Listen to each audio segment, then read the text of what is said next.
വെറുതെ ഇരിക്കുക എന്നുള്ളൊരു പ്ലാനുമായിട്ട് വളരെ ലേറ്റായിട്ടായിരുന്നു ഞാൻ എഴുന്നേറ്റ് കുറച്ചൊരു ഫോണിലൊക്കെ കളിച്ച് കഴിയുമ്പോഴത്തേന് എനിക്ക് വിശപ്പ് വന്നപ്പോൾ ഞാൻ ആ അടുക്കളയിലോട്ട് ചെന്നതേ എനിക്ക് ഓർമ്മയുള്ളൂ ഗൈസ്.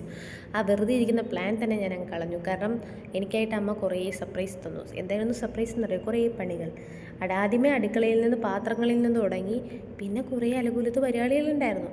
അപ്പോൾ ഉള്ള പാത്രങ്ങളെല്ലാം പിന്നെ ഞാൻ കഴിയല്ലേ വെച്ചേ പറ്റൂ, വീട്ടിലാരുമില്ല, അപ്പോൾ ഉച്ച വരെ ഞാൻ ഒറ്റയ്ക്കേ ഉള്ളൂ. അപ്പം ഞാൻ അതെല്ലാം എന്ത് ചെയ്തു, എടുത്തിട്ട് അങ്ങോട്ട് കഴുകാൻ അങ്ങോട്ട് തുടങ്ങി. എന്നിട്ട് അത് മൊത്തം കഴുകി വെച്ചപ്പോഴത്തേക്ക് എനിക്ക് പിന്നെ പ്രൊഡക്ടിവിറ്റിയായി. ഞാൻ ഫുൾ വൃത്തിയൊക്കെ ആക്കി. അവിടെ എനിക്ക് കാണാൻ പറ്റുന്നുണ്ടല്ലോ അല്ലേ, ഇത് ചെയ്യാനാണ് ഞാൻ പണിയെടുത്തു.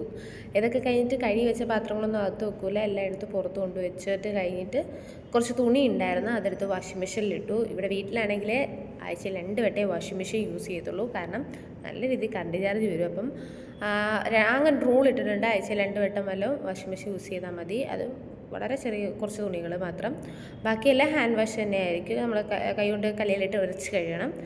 ഇതൊക്കെ കഴിഞ്ഞിട്ട് കുറേ പണികൾ എടുത്തു ഗൈസ്. പക്ഷേ എന്താണെന്ന് വെച്ചാൽ ആ അടുക്കളയിൽ ഫോൺ വെച്ചിട്ട് ഞാൻ അങ്ങ് പോയി, ചാർജ് ഇല്ലായിരുന്നു. അതുകൊണ്ട് അതിൻ്റെ ഒന്നും വീഡിയോ എടുക്കാൻ പറ്റില്ല. പക്ഷേ ശരിക്കും കഴിച്ച് ഞാൻ പണിയെടുത്തിട്ടുണ്ട്. പണിയൊക്കെ കഴിഞ്ഞപ്പോഴത്തേക്ക് ദാഹിച്ചു. എനിക്കായിട്ടൊരു കുപ്പിയുടെ വെള്ളമൊക്കെ അവിടെ വെച്ചിട്ടുണ്ട്.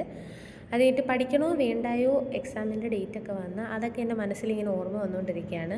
എന്നിട്ട് പഠിക്കാൻ അങ്ങോട്ട് ഇരുന്നപ്പോഴത്തേക്കിന് റൈറ്റ് സൈഡിൽ കുത്തിയിരുന്ന മൂക്കുത്തി എടുത്തിട്ട് ഞാനാണെങ്കിൽ ലിഫ്റ്റിലിട്ട് കുത്തി. അതിൻ്റെ ഷോയാണ് നിങ്ങളെ കണ്ടത്. എന്നിട്ട് പഠിക്കാൻ അങ്ങോട്ട് തുടങ്ങിയപ്പോഴാണ് മനസ്സിലായി ഇതൊന്നും എത്തൂല, ഒന്നും തുടങ്ങിയില്ല. പക്ഷേ എനിക്കങ്ങോട്ട് ടെൻഷൻ വരുന്നില്ല, അതാണ് ഒരു പ്രശ്നം. enable them to perform their duties efficiently without interference. These privileges ensure to independence, dignity and effective functions of legislative institutions in democratic framework. ഇപ്പം നിങ്ങൾ വിചാരിക്കുക ഞാൻ വലിയ കാര്യമായിട്ടാണ് പഠിക്കണമെന്ന്. പക്ഷേ ഒരു കാര്യമില്ല, ഇരുന്ന് പഠിക്കാൻ വയ്യാത്തതുകൊണ്ട് നിന്ന് പഠിച്ചു. പിന്നെ നിന്ന് അവിടെയോട്ടെല്ലാം നിന്ന് പഠിച്ച് വെള്ളം കുടിക്കുന്നുണ്ടായി. ഇടയ്ക്ക് വെള്ളമൊക്കെ കുടിച്ചുകൊണ്ട് പഠിച്ചുകൊണ്ടിരുന്നപ്പോഴത്തേക്ക് എനിക്ക് വിശന്നപ്പോഴത്തേക്ക് ഞാൻ വീണ്ടും പോയി ഉച്ചത്തെ ഫുഡ് കഴിച്ചപ്പോഴത്തേന് വയറ് തന്നിട്ട് എനിക്ക് വീണ്ടും ഉറക്കം വന്നു.